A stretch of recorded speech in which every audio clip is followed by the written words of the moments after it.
All right. Hi, everyone. Very good morning, and I hope all of you are doing good. And thank you for joining this webinar today. We are going to start in a couple of minutes, just waiting for more participants. There are like around 190, more than 190 folks who have like signed up for this, RSVP'd on this, 191, I can see. So I think there is only fraction of it right now. um, I want more people to be here probably in a minute or so, and what I will do is, meanwhile, while others are joining, I'll quickly demonstrate our flagship product, which is ImagineView, based on generative AI latest language models like GPT-4. And we are leveraging the power of talking to PDFs, Excel, and text files, and any kind of textual information that is available in the web. So we can do web scraping and then chat with it, right? So I will quickly show you guys the product that's called ImagineView. This is primarily a RAG-based application where if you have a URL or if you have a PDF, you can basically chat with it. If you have an Excel file, you can chat with it.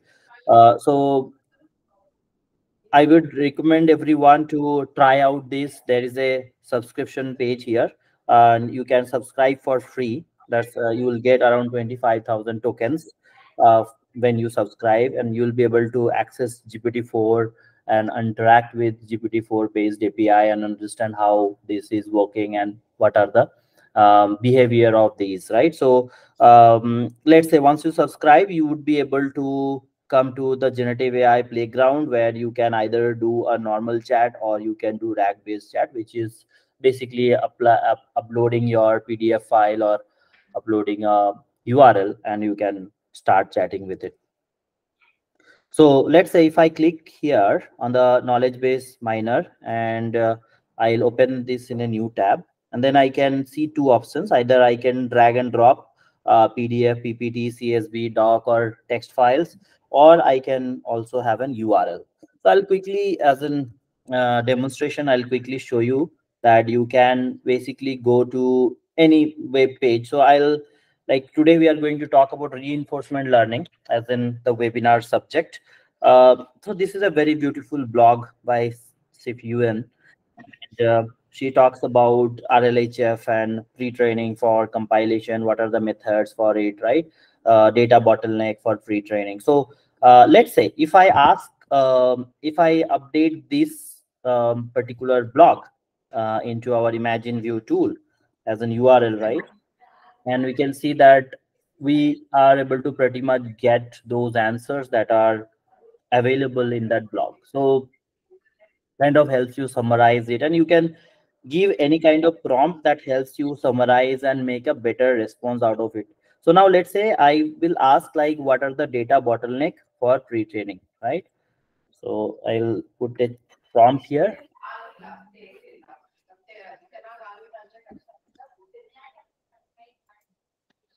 Okay,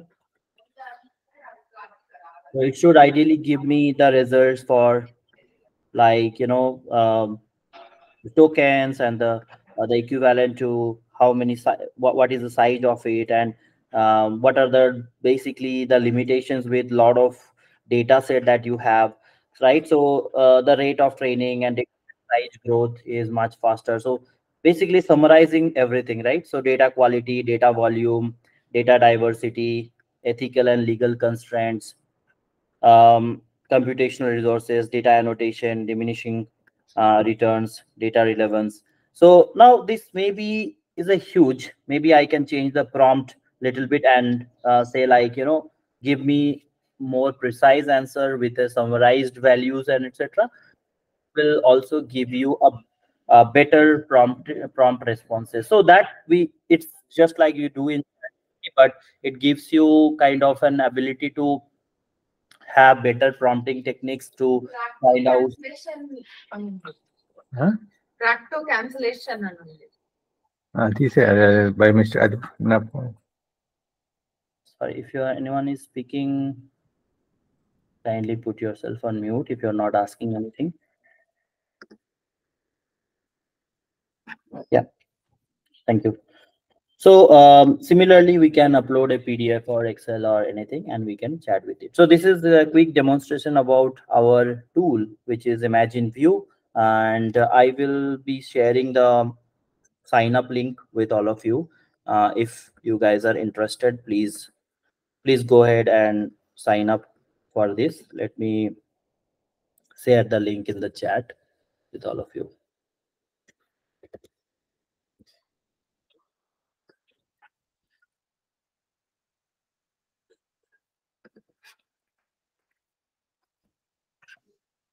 Yeah.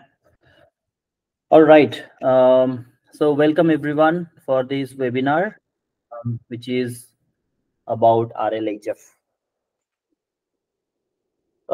Before I begin, I'll quickly introduce myself, as Vivek has given my introduction. So I am currently associated with Cellstrat as an director of engineering, and mostly leading the tech side of generative AI solutions building, uh, and also architecting various features and solutions.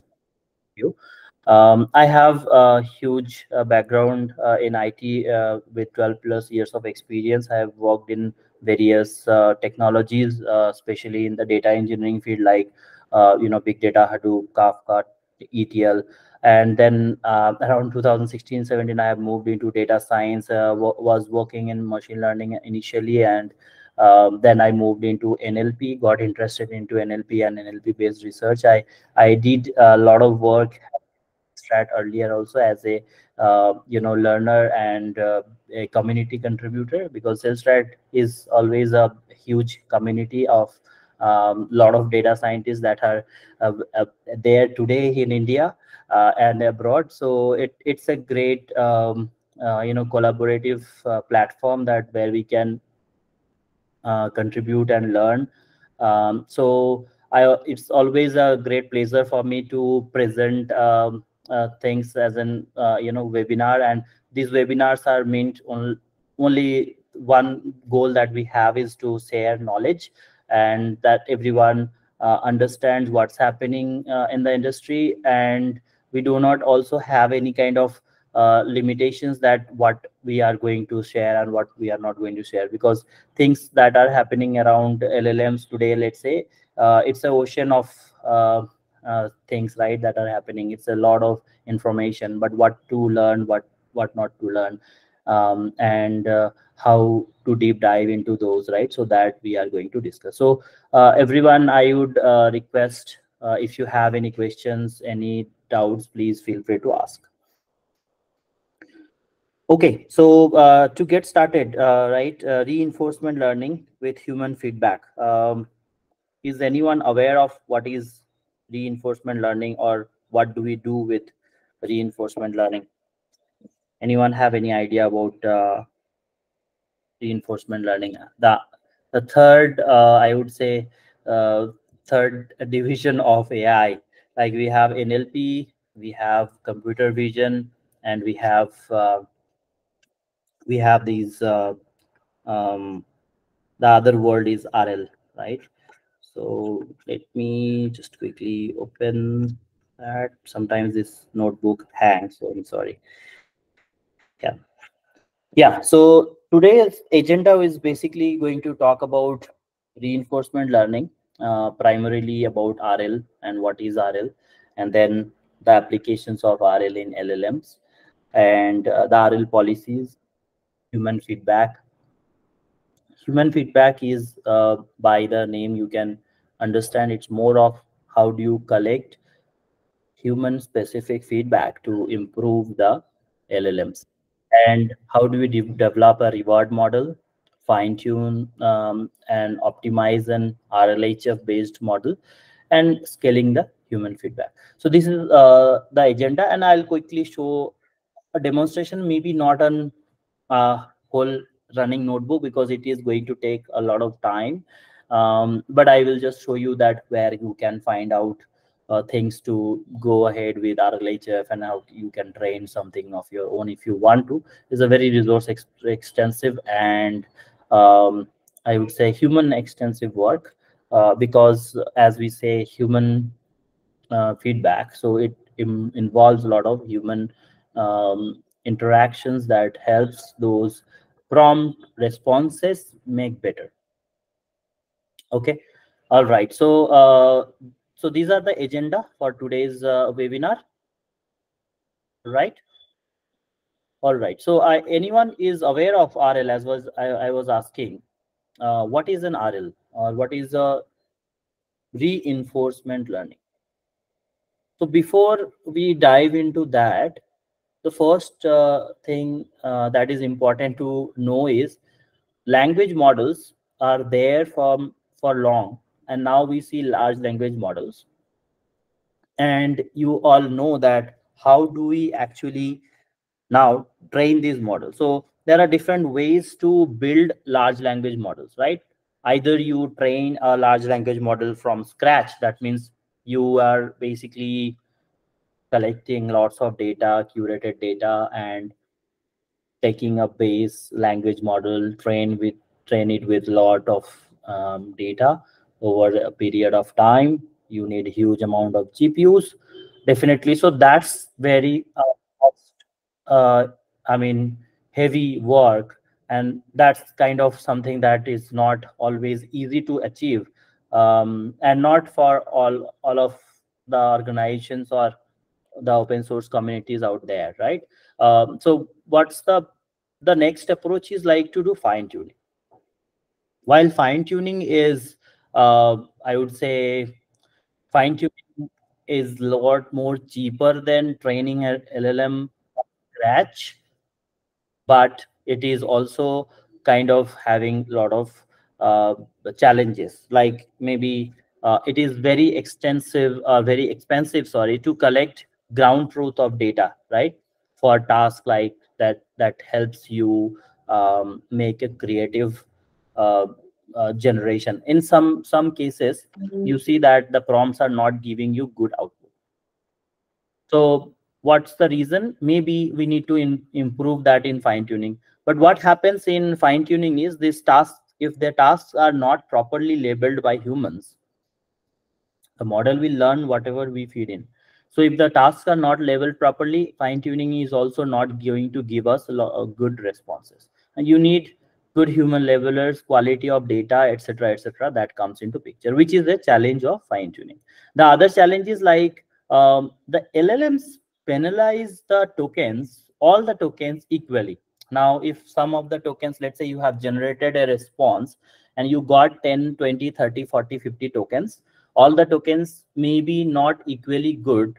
Some of the tokens are worst, actually. They are not really contributing to the quality of the prompt response. LLM is going to penalize all of the tokens equally, which is not fair. So this fine tuning, this is another challenge of fine tuning. And what we should do for mitigating that is probably give a good rating or scoring for those, or penalization model for those tokens, so that we can improve the quality of the prompt responses from the language model. So this is the second stage, which is about fine tuning. And the third is prompting, which is, you can see by this image, is like makes everything very simple. You just have things ready somewhere and you go there and take it. It's like a ready-made food, right? Order from Zomato or Swiggy. But you see, if you have to prepare a curry at home, then that much of effort you need to put, chopping vegetables, make all the ingredients ready, have your cooking stove ready, and put oven there, put the vessel there. So a lot of things, like then you go and cook from scratch. And it may be possible that somebody has made those ingredients ready and then you just start cooking it. And maybe somebody has already everything ready, you just order it, right? So the third stage is like the prompting stage, where you have everything ready and you start prompting or chatting with the large language model, right? So the large language models are basically in a way that it is helping us to do a lot of conversations. There are two different type of large language models that are pretty much available technically. One that is instruct following, right? So we provide an instruction to the LLMs and you get a response out of it.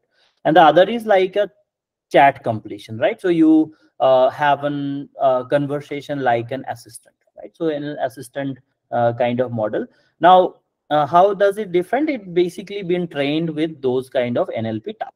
NLP task is about instruction following, then it is going to be an instruct LLM, right? We call it an instruct LLM.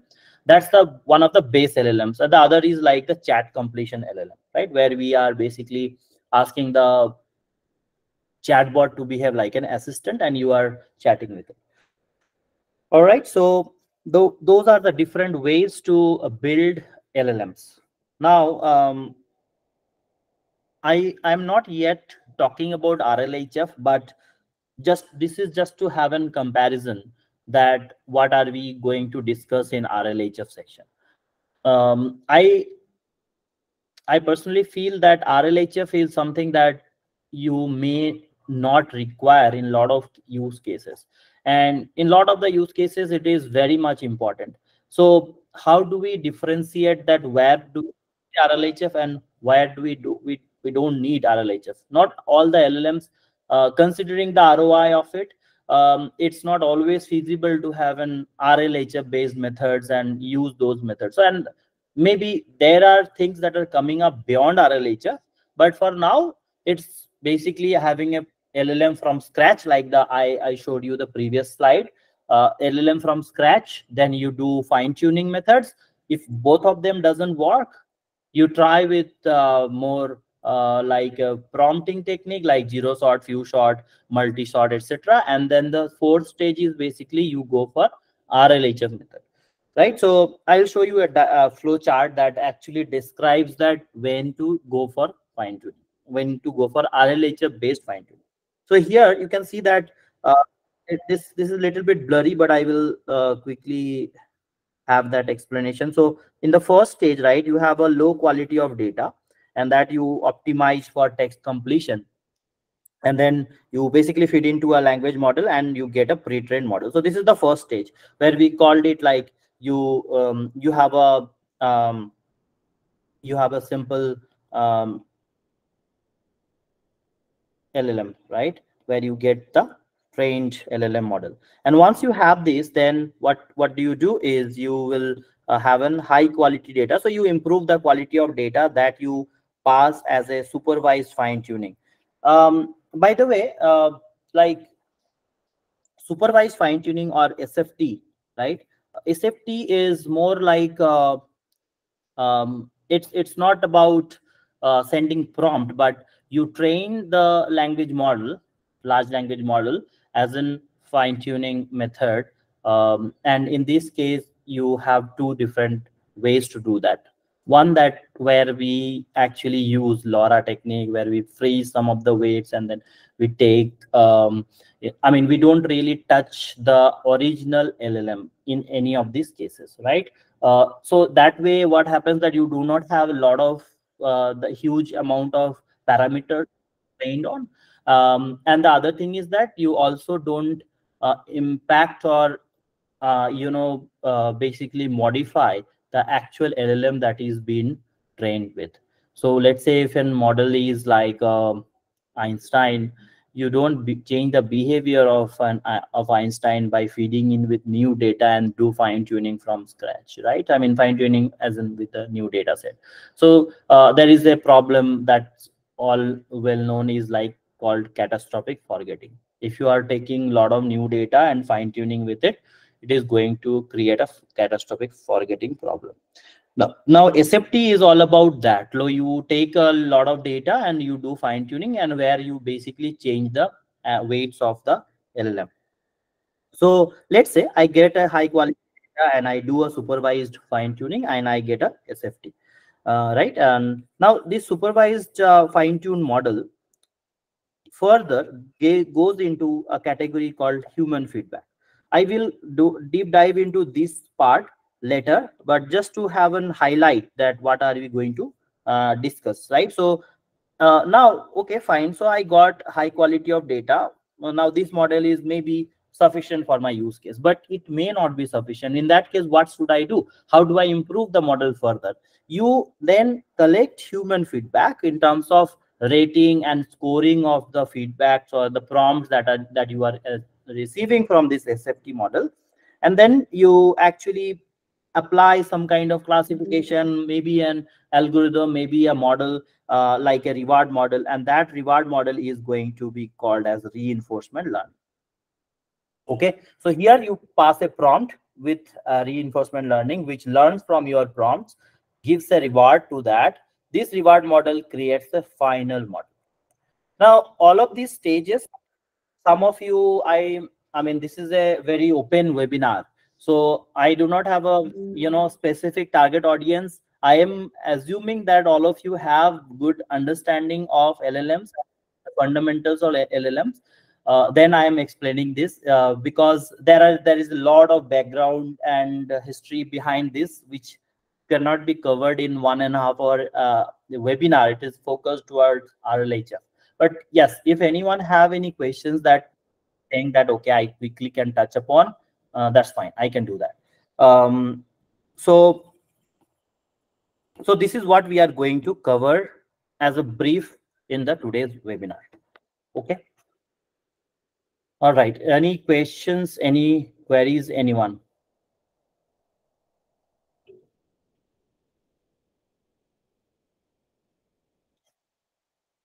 Okay. So the first thing that we should ask ourselves is why RLHF? I mean, do we really need RLHF? RLHF, the full form is reinforcement learning through human feedback. So you are actually combining two different world. One is the RL world, reinforcement learning world, with human feedback. Now, human feedback is very much uh, human intensive work, and then other one is very much algorithmic intensive work. First one needs a lot more efficiency in terms of bring good algorithm, right? Efficient algorithm, which is basically your RL algorithm. And the other part is basically having good human labelers who understands the data, who understand the subject domain, and given that domain expertise, can label or rate your prompt responses from the base LLM or a fine-tuned LLM. Correct? All good so far, everyone? So this is kind of the thing or the flow of understanding. Now, let's say I have got an model that is already have a supervised fine-tuned, which is a supervised fine-tuned model. I have built a SFT. Now, this SFT, does this SFT model perform satisfactorily for most tasks? That's the first question that you should ask. If you got an LLM, maybe you got a Llama 2 version. Let's say Llama 2 is one of the open source large language models equivalent to GPT 3.5, you can say, or close to 4, but not really kind of competitor of 4, I would say. And there is another model, Mixtral, which are like of Llama 2. They both are open source models. So let's say I got an SFT, and maybe I got this model, did some fine tuning with it, got an SFT, which is a supervised way of fine tuning. And does that SFT model perform satisfactorily? This is the first question. If it does not, then you go for the other part. If it does, if you say yes, then you continue to use SFT. There is no further thing needed. You continue to use the SFT. But let's say if it doesn't, then the second question is like, are there recurring patterns of mistakes or specific type of prompts where SFT is underperforming? This is the second question to ask. If it is underperforming for I know this is a very blurry Ganesh, very blurry image, cannot zoom in much, but I mean, if it helps, let me know. But that's why I'm trying to like give an explanation here. Let me know if it helps. Yeah, cool. So the second is like, are you actually, the second question is, if your SFT is giving any errors or mistakes, mistakes in the prompt responses. Then you observe that, and based on that, if it doesn't, then you consider selecting more diverse or representative data for SFT, maybe a different SFT or different data set. If it does, you see a lot of mistakes, and the prompts are basically underperforming. In that case, you go for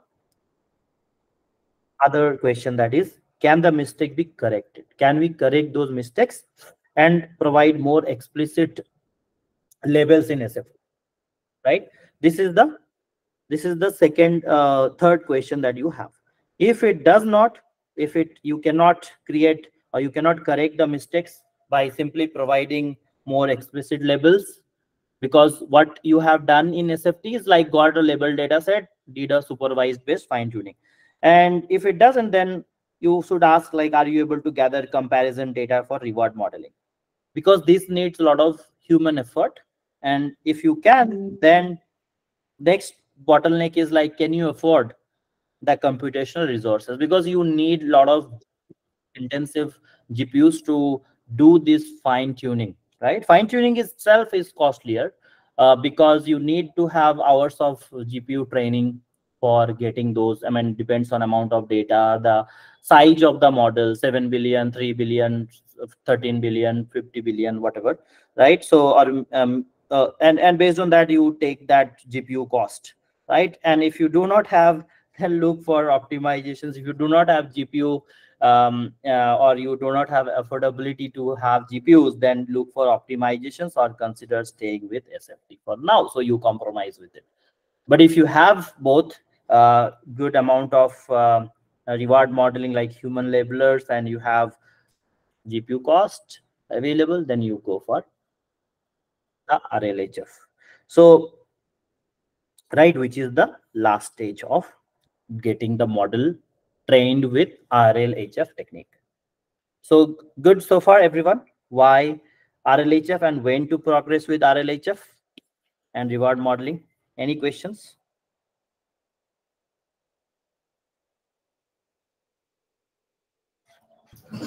Yeah, let's ask a lot of questions to make it interactive.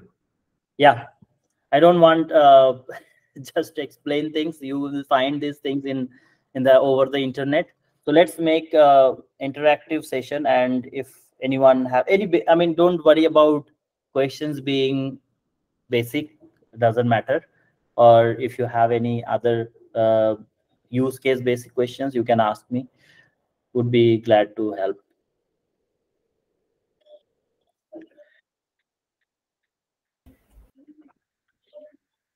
So, Indrij, one question. Yes. With this RLHF, you need this labeling data by humans, Yeah. which is very Yeah. actually time consuming. Yes. So I heard something about RLAIF. Can you cover that in briefly, or maybe we can talk later as well? I can talk later, but I haven't really looked at AIF, but I am aware of it. But I would say that there are many techniques to that, like some of the policies that say you use another LLM to do that. Yeah. Ultimately, you go for in another LLM see, you say that if you take a 10 very expert people who are good at summarization, they also may not give you very high quality of data. If you are relying on LLM, then that is also another point that comes in. How much good quality of data you will get from another LLM, which is also trained with the data. So you are having a synthetic way of getting those. Yeah. Right. Another question I have is that, is fine tuning absolutely needed? Because it's also expensive. So in your experience, can intelligent prompting suffice for most of the use cases? Or let's say for domain specific, let's say I'm come from telecom. So for telecom related stuff where there's a lot of lingo, a lot of words that are not probably in general dictionary, you may not get great responses. Yeah. What's your suggestion on when to use prompting versus when to use supervised? I mean, I understood this flowchart pretty good, but everyone mostly starts with advanced prompting first, and then if it doesn't work, then go to SFT. You have any comments on that? Yes. So very good question, Kedar. Thanks for asking that. Fine tuning helps, like, let's say in case of when you do have very much a lot of data available to you for your domain. And the other thing is that you have a lot of tech jargons that are may not be available as an open source data. Like these LLMs are trained with a lot of internet data. I mean, the whole internet data, you can say a fraction of the internet data. So in that consideration, if you need, let's say, for example, a telecom specific LLM, and you have a huge business acumen around that, getting a lot of ROI. So then you compare the cost and you see what is the ROI you can bring, and then you probably think of doing an SFT. But before that, let's say I'm not going even an SFT. I'm taking a maybe a GPT-4, or I might be taking a Llama 2.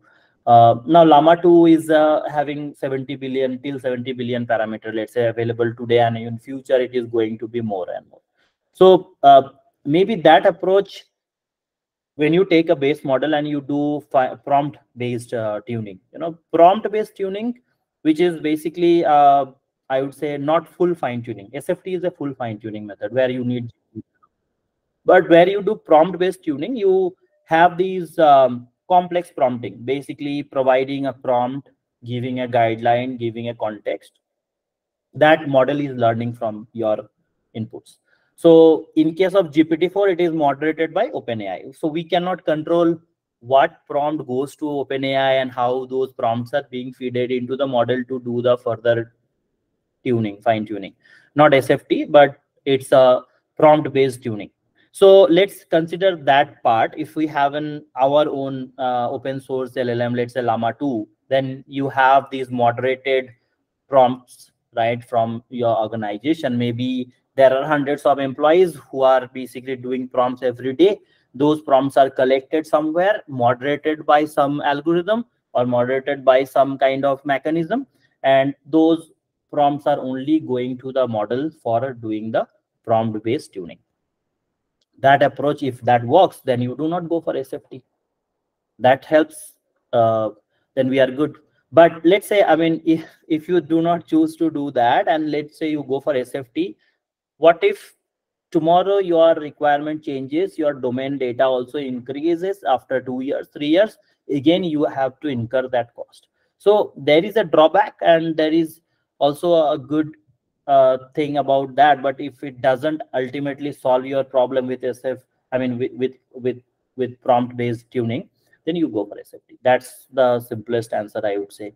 What I think is more decisive for going for SFT. Not even RLHF, right? So Yeah. Okay, good. Thanks. does that help? Yes. Thank you. Okay. Any other questions? Yeah, I Any? also wanted to ask one thing. So I'm not sure that whether that concept will apply here or we are actually covering that.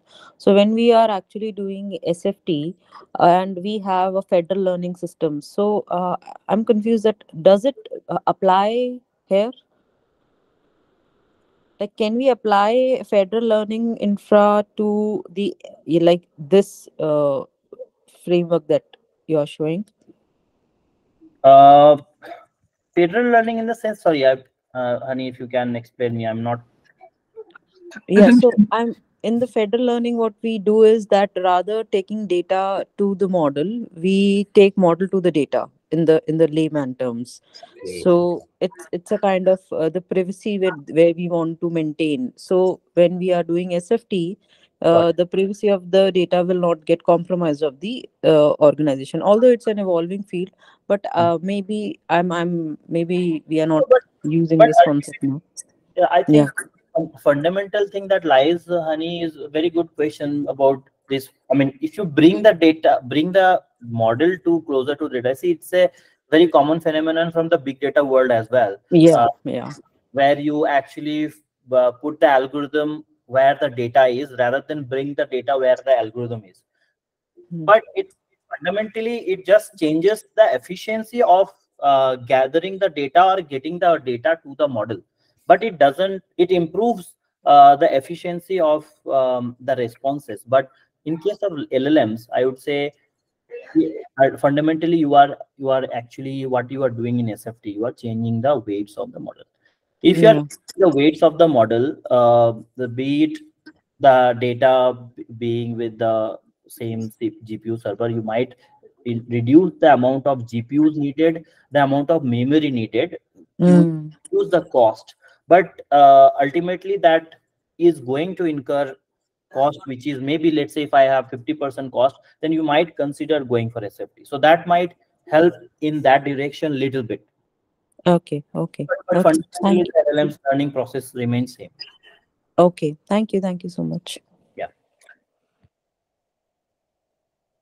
Yes, Akash, sorry. Yeah, not a question, but just trying to give some thought towards the previous one. Sure. You can apply RLHF in federated learning as well. Similar concepts are translatable. It's a very specialized area in case you know, for example, you have privacy preservation operations. You could still do the same operation in the flowchart as you have explained before. The only way the setup will be distributed to cover the local instances where the data is saved, and the federated server would still act as whatever it is supposed to be doing. Yes. Okay. Yeah. Thank you so much. Thank you. Perfect, Akash. Thanks for the input. These areas are very much evolving, and even the RLHF area is still, we say that what would be the best algorithm or how efficiently we can do this.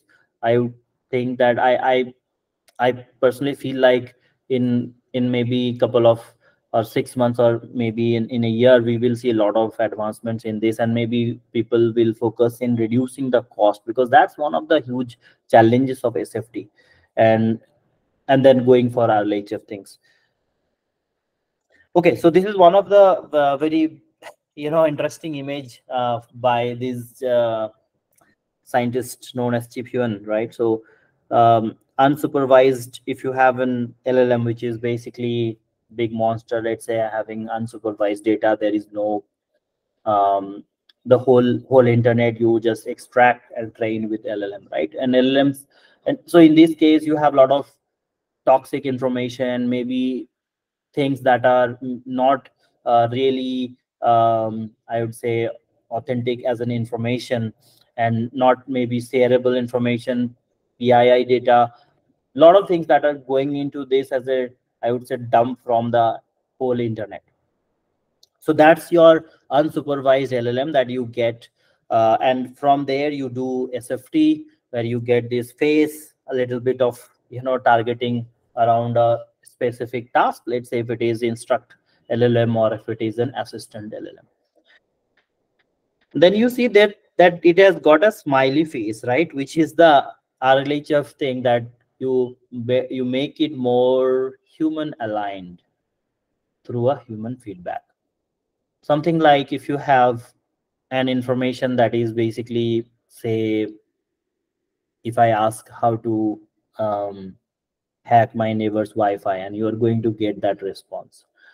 Now, if I can achieve that by prompt, I don't need to go here. But let's say something that that's a lot of information which is prohibited or not to be answered, right? So you cannot really control the prompts, and there are a lot of things that are happening in the security area of LLMs.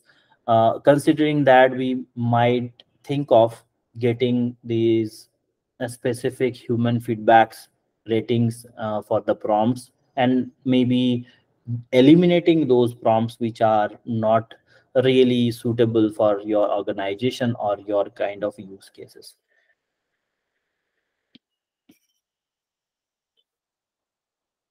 Okay.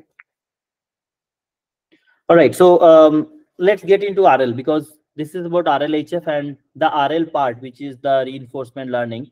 Not going to spend a lot of time talking about RL. I would assume that most of you are already aware of what is reinforcement learning. There is a game that's known as AlphaGo. I don't know how many of you have heard of the AlphaGo competition with a Go player, the Go top Go player in the world, right? So the AlphaGo was able to beat that person. Um, AlphaGo was created by DeepMind with several iterations, and basically it's a reward-based model that if you have a positive response, then you get a reward or you get a penalty, right? If you do not get a positive response. I mean, we can build that kind of model, which is a reinforcement learning agent, right? So this agent learning is very much there in the industry, and we just take that RL kind of learning method combined with a human feedback. So why fine tuning with RLHF? You can see that how much, although I mean this is not significant, and there are a lot of things already in last couple of months has been improved in this RLHF area, which I haven't included here. Like you guys, some of you are talking about RLHF with AI, so and or maybe federated learning method and bringing RLHF there. And it's keep on evolving. So considering those areas are not yet been, let's say, covered, but I'm giving an kind of comparison where we actually saw that OpenAI and maybe Facebook Llama 2, all of these are basically have some flavor of RLHF being used there, right? So this is where you see that fine tuning with human feedback. You can reduce not only the number of, I mean, with less number of parameters, you are able to achieve good results. You can see that the fraction of model that is generated results with preferred human response, right? So it's giving you the fraction, then on this side you can see the size of the model that we are basically using.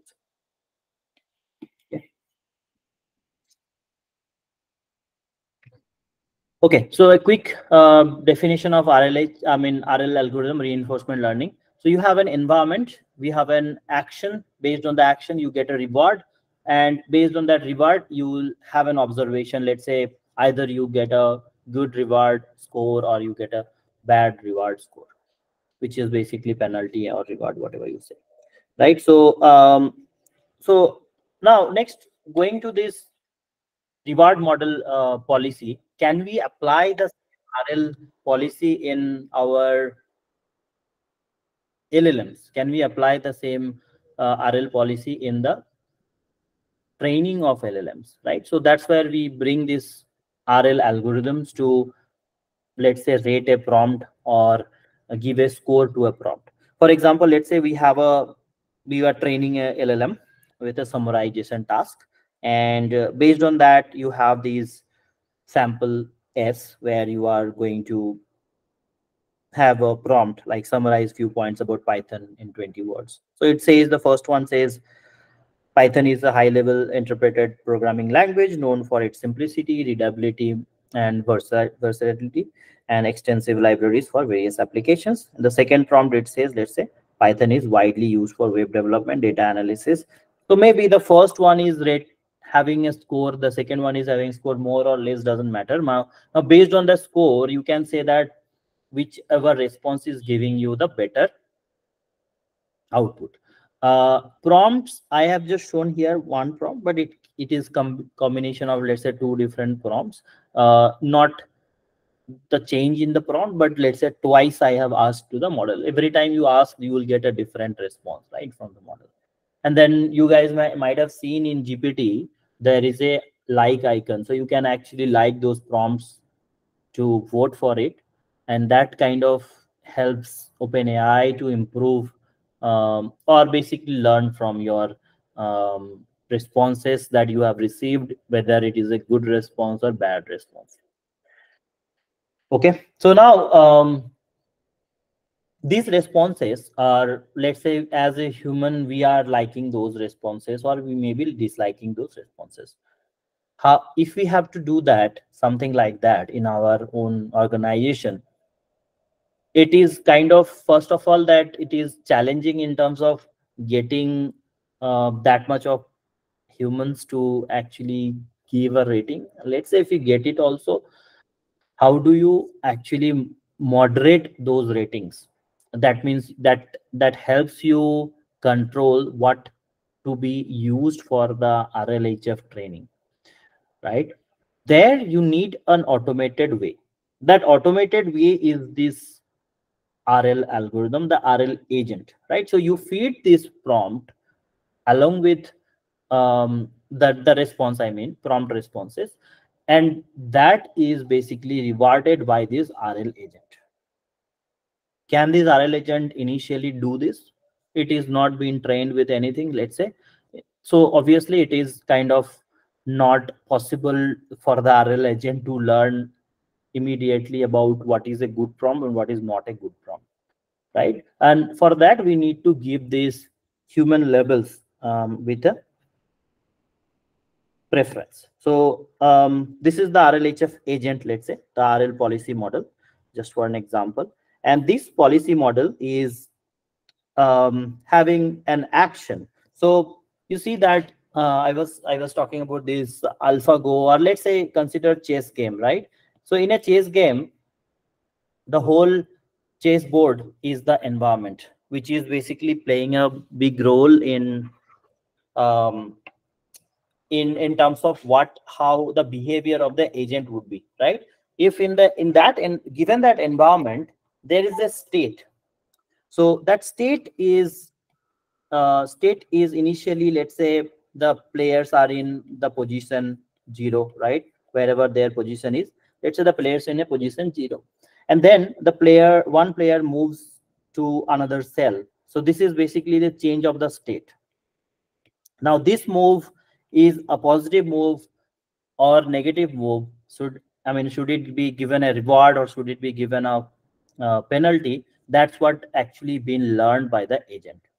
And what is the goal? For every RL agent there is a goal. What is the goal? So let's say in case of chess, winning the game is the goal.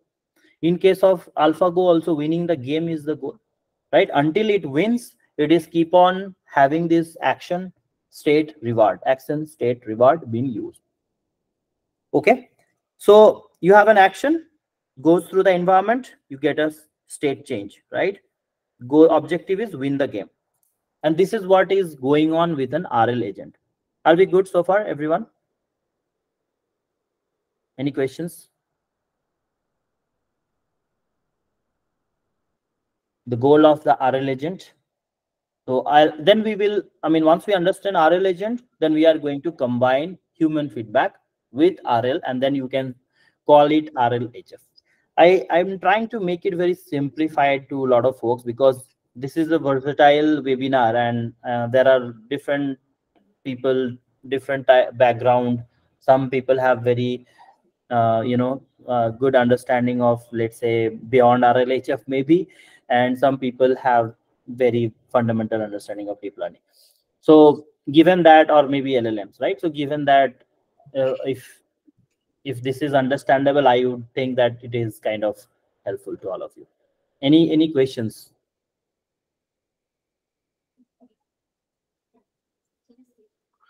So, more of an applied question from creating environments perspective. Am I audible? This is Akash.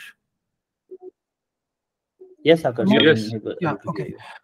So more of an applied question from environment perspective. I've been trying to put this into finance, and is there a good framework that can help define the environment specific to financial systems? Okay, you meant creating the RL environment? Yes. Yeah, I haven't explored for the finance domain. Okay. If anyone have any inputs, can give it, but I haven't. Sorry, I might check it later and. No problem. I'll post the question in a group. The goal was to create a. I was playing with an ML algorithm that can work in a market, like a share market, and I was trying to create a environment for which mimics share market. it was becoming very difficult to manage it because of the complexities involved. So I thought if there's something pre-existing, I used the gym and all, but couldn't go anywhere beyond basics. Great. No, I think that's a try, but I think Akash, yeah, anyone was saying something? See, the key to RL is setting up the environment correctly. Yeah, yeah. Right? State action reward paradigm. Yes. So, if you can represent the environment in the terminology of RL, you can hope to apply various RL algos. If the environment is not representative correctly, then RL will not be effective. RL is basically one of the most effective optimization algorithms, right? So it is meant to optimize stock market portfolios, mutual fund portfolios, chemical formulation, drug formulations or drug discovery. Supply chain optimization. So RL is basically an optimization technique.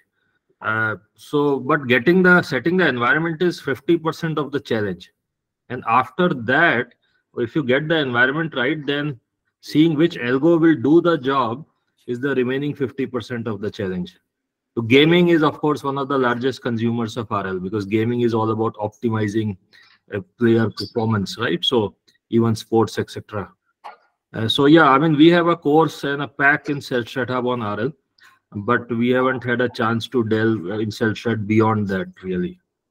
Because RL is too complex. It's very hard to set up RL environment and actually do it. So I was surprised to see that OpenAI was successfully able to apply RL to GPT optimization. So, but OpenAI is OpenAI. They have army of PhDs. And then they have some of the RL inventors in their team, probably folks who wrote the book on RL. Okay, anyway, that was just some general comments. Others can pitch in. No, thank you. I think that's very, very precisely what I've been struggling with. The algorithms were mostly fine, but the environment creation was a extremely complex problem. Beyond the basics, you can create basics like from a gaming perspective, chess engines, Go engines, they are very readily available. Robot dancing, car bumping into walls, these kind of basic monkey dancing and all of these you will find. But when you take it into business domains and try to build a true environment, it becomes complex. See, I would point you to Shobha Manikarnike. She was our community team lead for reinforcement learning, and she did a lot of R&D in this. She created a very popular RL course as well, deep reinforcement learning.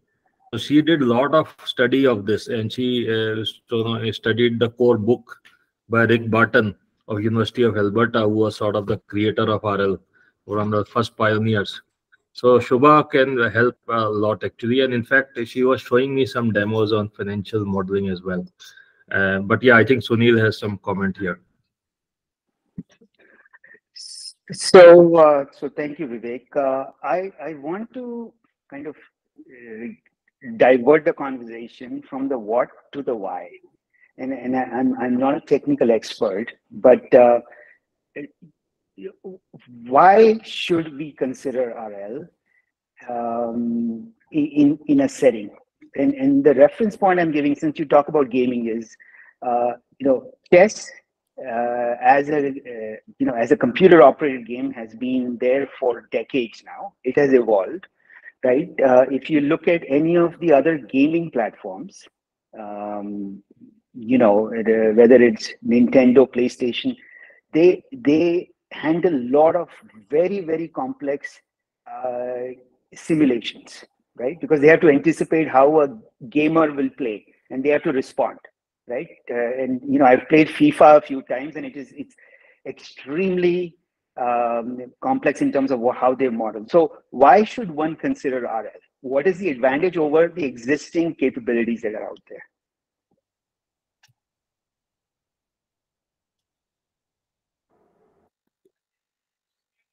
Okay, so let me take that as Sunil. I think RL definitely, why should we consider is human extensive work, like for example this labeling work. have to hire thousands of people to have a good quality of data for doing the training of your LLMs. Is going to be eventually very costly and also not efficient. So for that, in case of LLM context, I can tell that why the RL algorithms are using, because you are basically employing an bot to do that scoring or rating. Yes, Akash, go ahead. No, you can finish, and I'll try to add to it from the why perspective. Yeah. So this is basically one way that these RL agents are employing as in like replacement to the humans, right? Which is helping you to do this data labeling and also making the data more accurate. And over the time, you see this is very, I mean, humanly, it is very expensive and very extensive, and it's not really possible to maintain a good quality of folks from a particular domain and get those people to do labeling. It's kind of boring job as well. Now if for let's say for certain time you do that, and then the RL agent learns from these behaviors, and the policy and environment you said correctly based on that, and then you have this, like what OpenAI even and big companies like OpenAI did.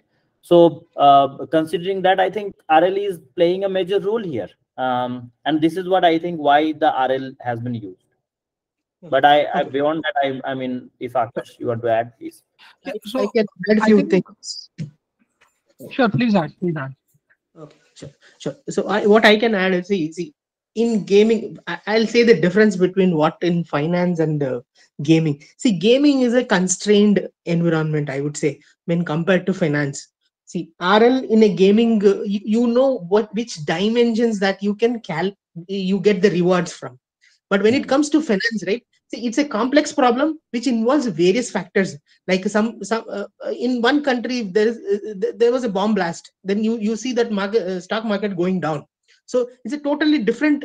You have various parameters that comes into picture when it comes to RL in finance. But it is definitely, see, it's more of a reward optimization that you do, right? With reward, see, RL, and moreover RL is a data intensive algorithm, which means you need more data for it, and various factors are involved when in a finance domain. That is one of the major problems in optimizing rewards in a finance space, right? Yeah, so I can probably go back to what Sunil was asking. Sunil, you are saying something? Well, I was still trying to get the answer on why RL, because it's not about the application on gaming versus. Got it. What I was. Got it. I'll try to version of FIFA. I'll try to give you an answer. I'm playing against Messi So how would RL make that experience of playing FIFA better than what I already have? Sure. So let me try and take a non-application centric approach. So essentially, when you deal with real world situations, irrespective of the domain, you almost always end up into some kind of an optimization problem.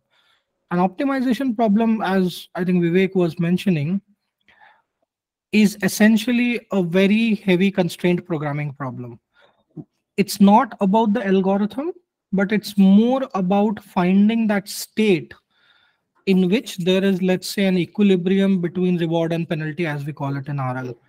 So where RL comes into picture, and this is across domains, be it gaming, finance, supply chain, all of that, you are able to depict the real world with a set of instructions, and data flows to it and through it.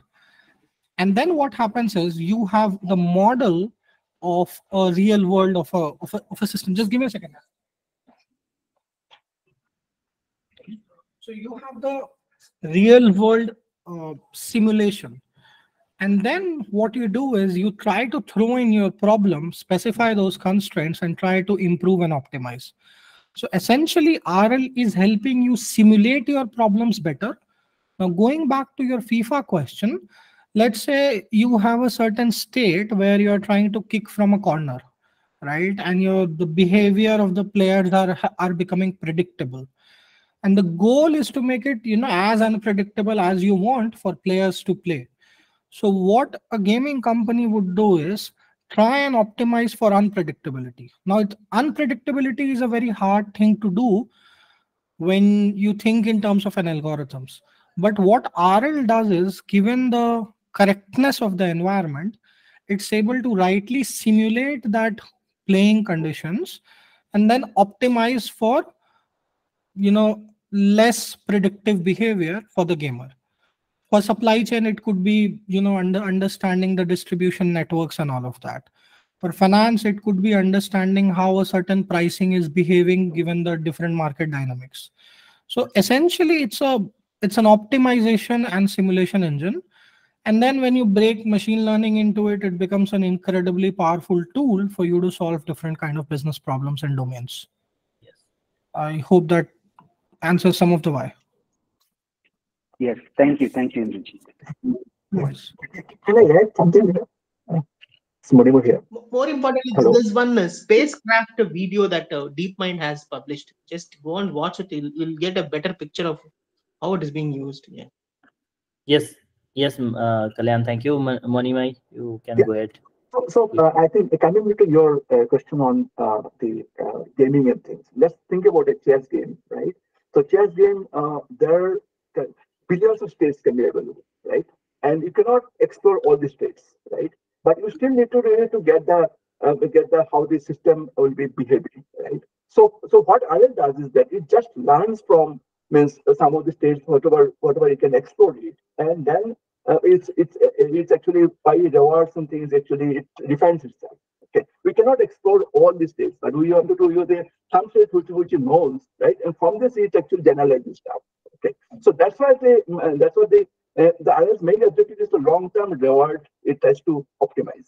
Okay, and we cannot have if we can explore all the visual states, probably we don't need IRS, right? We could do maybe quantum things tomorrow can do it, right? But as somewhat we wanted this optimization problem, and we need a strategy for getting the best out of it, right? That's the reason RL is needed.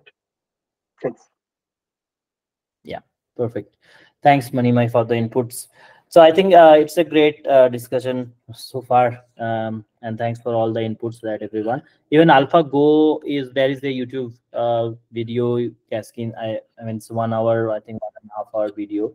That's also a great experience that you can have a look like how AlphaGo is an RL based model that helped defeating the best Go player, right?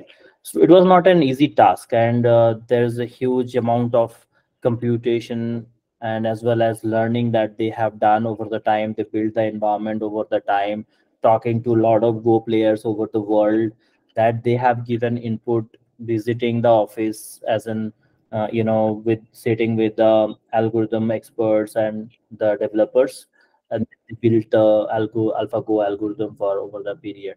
And then they were also not really confident that it is going to defeat the Go player, and obviously it was like a kind of very heartbreaking moment for Korean folks, because they were like, for them Go is like a huge fan following, and it's a huge I think everyone plays in Korea, right? So 80%, 90% of the people. So for them, it was an heartbreaking moment. You see a machine defeating a human.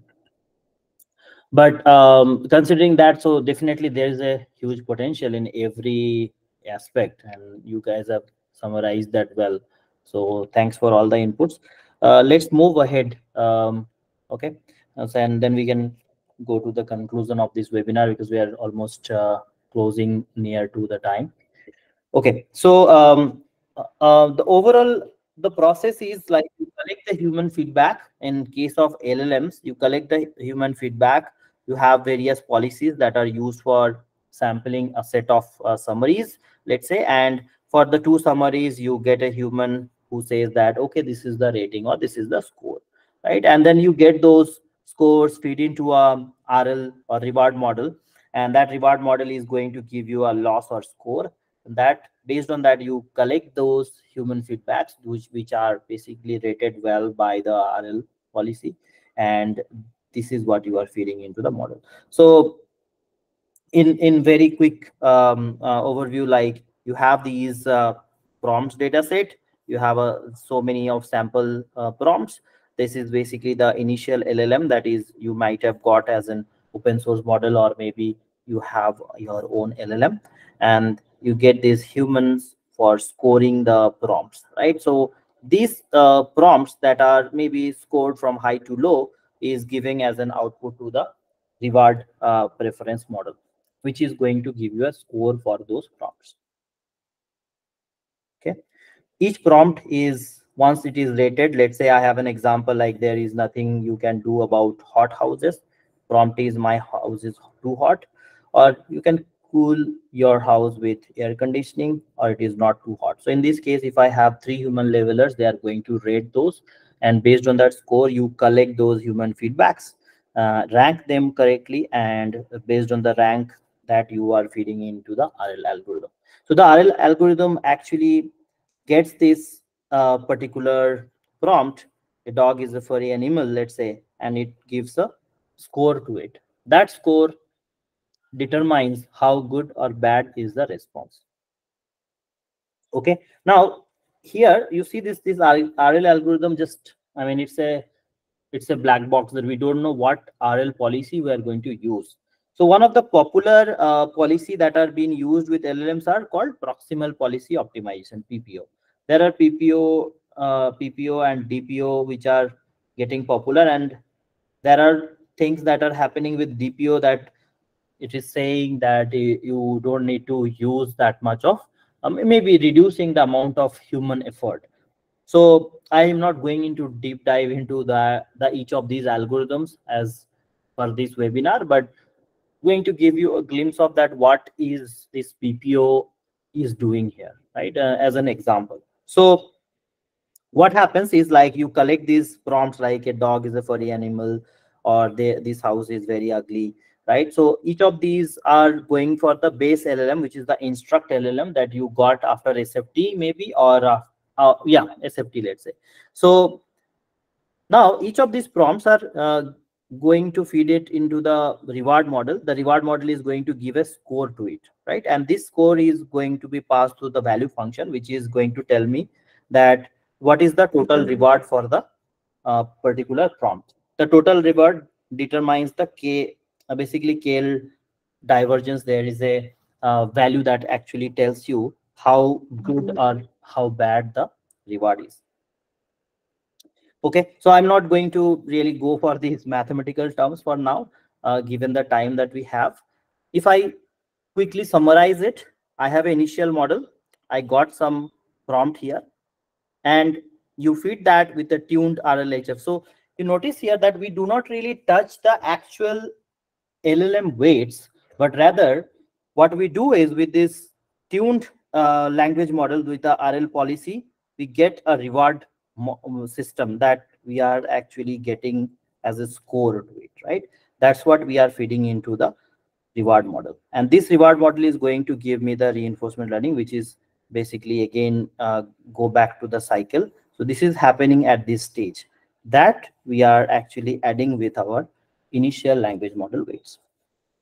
Okay, so this would be the final stage where we will be using a prompt, getting it rewarded by the reward model, validating it by KL divergence, and update the model over the time. So this part, which is basically not the actual weight of the LLM, but rather creating a weight matrix that is additional to the actual LLM weights, and you adding it. So you might have seen this LoRa or QLoRa techniques, where we don't really update the actual LLM weights, but rather create a separate matrix altogether based on the fine-tuning method.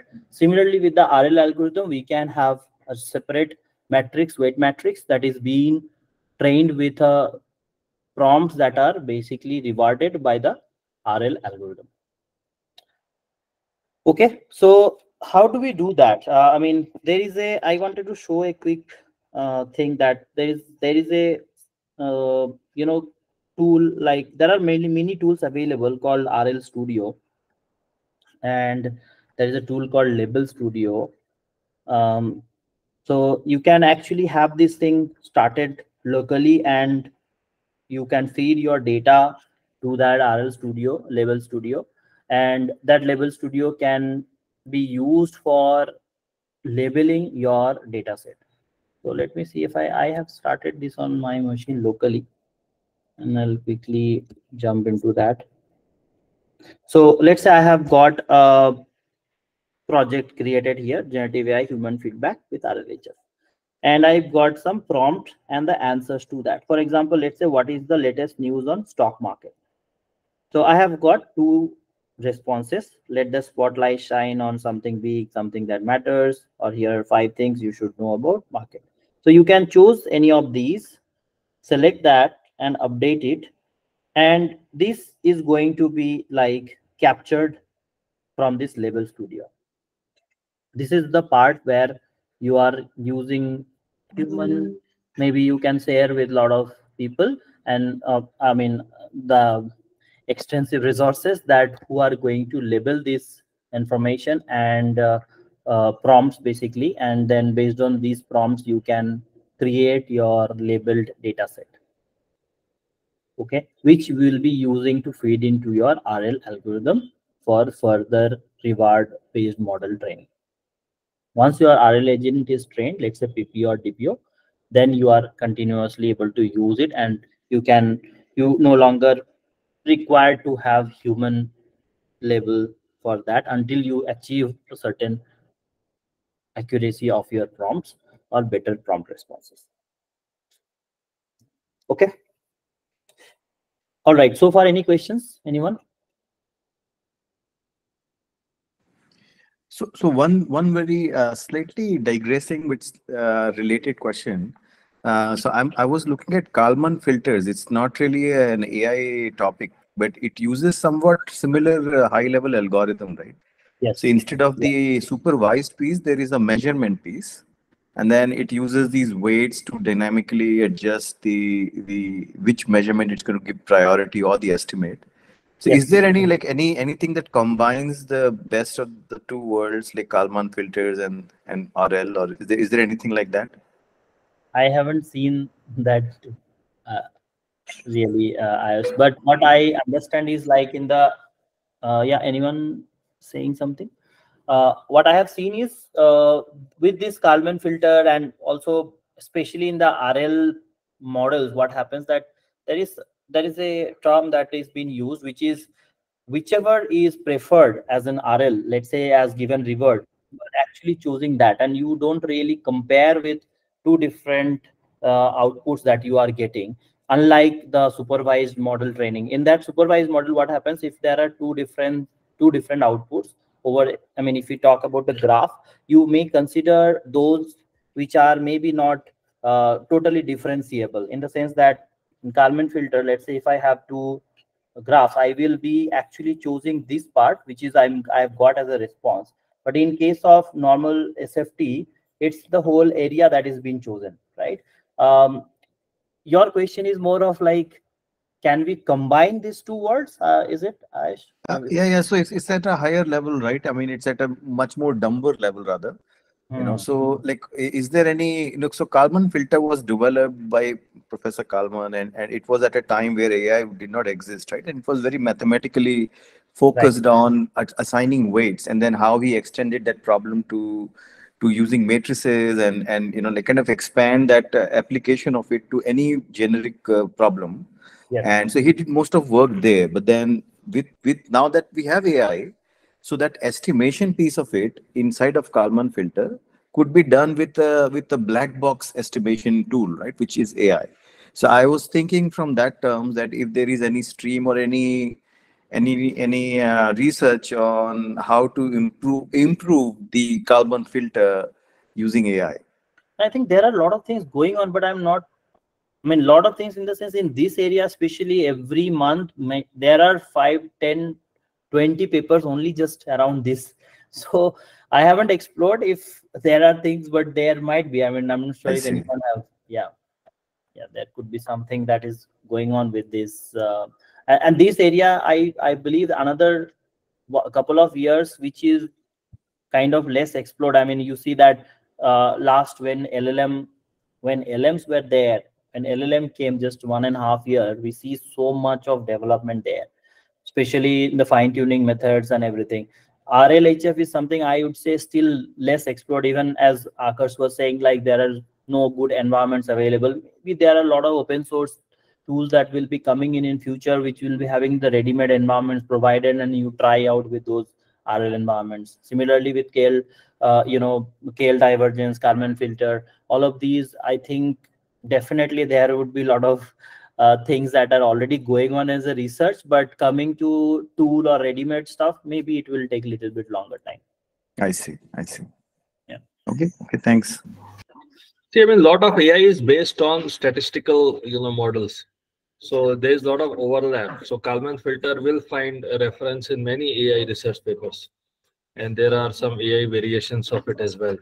So I think the overlap between traditional statistics, data science, and AI is quite big.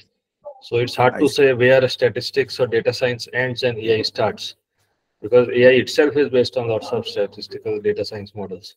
So I think this Kalman filter and older predictive or optimization techniques will find reference in AI here and there. Right. No, I was thinking around those lines too, because Kalman filter specifically for a few problems, right?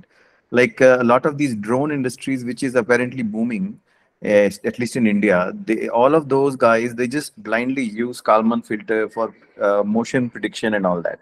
Right? So they have multiple sensors providing the same data, and Kalman filter just selects. Computer vision has good applications on Kalman filters. Yeah. It's right. But that can be improvised, if there is an AI and edge. Exactly. I completely agree. You can model it. Exactly. I see. Good to know. Okay. So all right, I think great discussion. And there is I haven't really prepared any separate notebook for this, for RLHF, because given the computational challenges and other stuff, if you guys wanted to have a look, there is a good notebook that is available from Hugging Face for getting these responses ready, but they have done it with GPT-2, not big LLMs. And once you have these, like some of the prompts, and you can just use Label Studio, which I just showed you, all of you, and you can rate them based on that and update those all of those prompts. And once you update, you will get a updated labeled data set, and then you can feed into your GPT-2 model and train it. This is very basic example that where you will probably see that how the accuracy is improving by having a better label data set.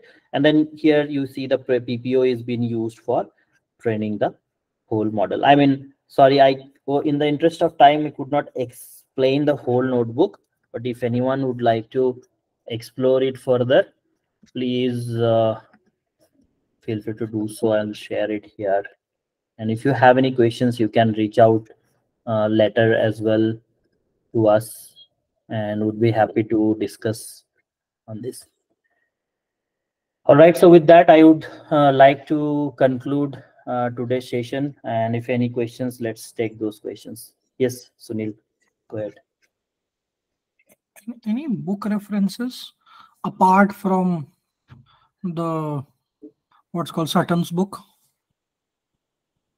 Vivek, if you have. Sorry, I missed that question. Come again, Akash. Any book references, Vivek, apart from Sutton's book? See that the one RL chapter which is slightly more easily understandable is the common RL, deep learning book. What is that? I forgot the name. The most common, popular deep learning book. They have one chapter, the last chapter on. I'm just checking on Amazon. That chapter. There's one book on deep reinforcement learning by Maxim Lapin. Lapin is good. Correct. Lapin is good. It's That's very correct. good book. Yes, highly recommended. Lapin has a course on Coursera also, I believe. Or he's an Oxford or UK professor. So Lapin is very good, much more easier to understand than Rick Sutton. Rick Sutton book is very hard to understand. And it is very practical. I mean to say, he'll have all the code snippets, it is quite extensive, and he explained every detail. Correct. Max Lapan is highly recommended. Even when Shubha made her RL course, her primary reference was Max Lapan's course or book, I believe. Thank you. All right. Any other questions?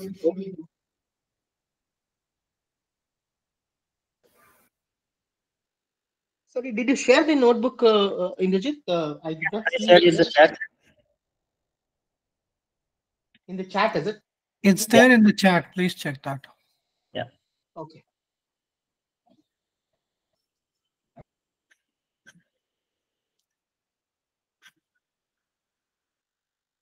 All right. So, and one last thing that I want to say, we have a flagship product on using generative AI, especially GPT-4, and I will share sign up link. Please feel free to sign up and try out the product. There is a free subscription available. So here is the link.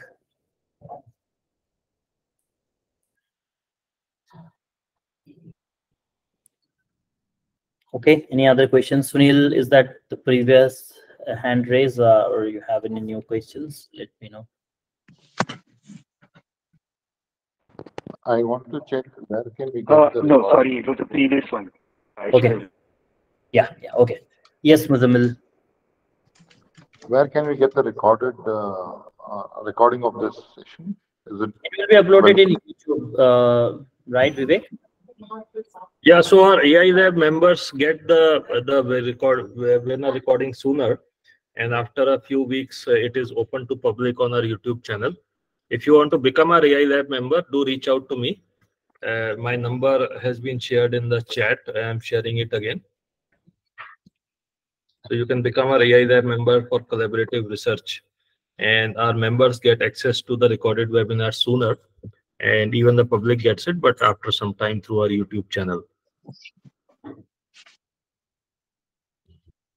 Any other questions, folks? Great session by Indrajit. Good overview of RL in context of generative AI.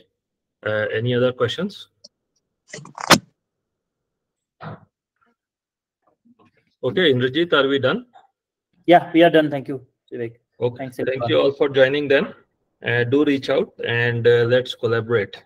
Thanks, Indrajit. Excellent session. Thank you, everyone. Take care. Bye.